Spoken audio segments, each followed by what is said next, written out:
Assalamualaikum warahmatullahi wabarakatuh.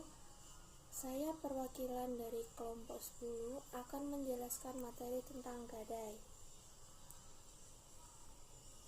Yang pertama adalah pengertian gadai.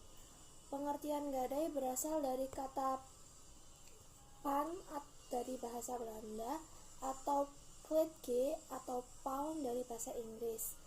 Menurut pasal 1150 KUH Perdata, gadai merupakan suatu hak yang diperoleh berpiutang atas suatu benda bergerak yang diserahkan kepadanya oleh seorang berhutang atau orang lain atas namanya, yang memberikan kekuasaan kepada si berpiutang itu untuk mengambil pelunasan dari barang tersebut secara didahulukan dari orang-orang berpiutang lainnya, kecuali haruslah didahulukan biaya untuk melelang barang serta biaya yang telah dikeluarkan untuk menyelamatkan barang yang digadaikan tersebut. Pengaturan mengenai gadai diatur dalam KUH Perdata bab 10 buku 2 KUH Perdata pasal 1150 sampai dengan pasal 1160. Dasar hukum gadai dapat dilihat pada peraturan perundang-undangan. Yang pertama, pasal 1150 KUH Perdata sampai dengan pasal 1160 buku 2 KUH Perdata.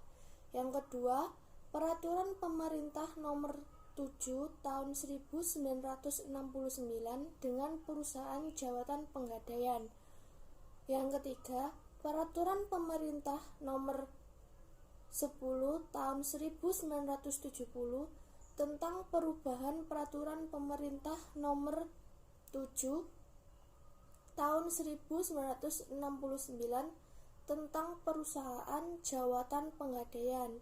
Yang keempat, peraturan pemerintah nomor 103 tahun 2000 tentang perusahaan umum atau perum penggadaian.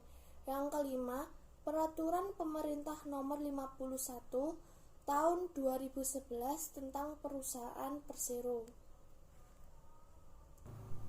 Berdasarkan ketentuan dalam pasal 1150 Kitab Undang-Undang Hukum Perdata dan pasal-pasal lainnya dalam Kitab Undang-Undang Hukum Perdata mempunyai ciri-ciri yang melekat pada hak gadai sebagai berikut.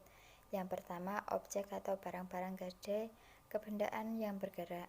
Yang kedua, hak gadai memberikan kedudukan diutamakan. Yang ketiga, gadai merupakan hak kebendaan atas kebendaan atau barang-barang yang bergerak milik seseorang. Yang keempat, kebendaan atau barang-barang yang digadaikan harus berada di bawah penguasaan kreditur penerima gadai. Yang selanjutnya, gadai bersifat pada perjanjian pokok atau pendahuluan tertentu. Yang keenam, barang yang digadaikan merupakan jaminan bagi pembayaran kembali hutang debitur kepada kreditur. Yang selanjutnya, gadai mempunyai sifat tidak dapat dibagi-bagi. Yang selanjutnya, terjadinya gadai. Terjadinya hak gadai tergantung pada benda yang digadaikan, apakah tergolong benda bergerak yang berwujud ataukah benda bergerak tidak berwujud. Menurut pasal 1151 Kitab Undang-Undang Hukum Perdata, persetujuan gadai dibuktikan dengan segala alat yang diperbolehkan bagi pembuktian persetujuan pokoknya. Yang selanjutnya, hapusnya gadai. Hapusnya gadai telah ditentukan di dalam pasal 1152 KUH Perdata dan surat bukti kredit atau SBK. Di dalam pasal 1152 KUH Perdata diatur dua cara hapusnya hak gadai, yaitu yang pertama, barang gadai itu hapus dari kekuasaan pemegang gadai dan hilangnya barang gadai atau dilepaskan dari kekuasaan penerima gadai surat bukti kredit.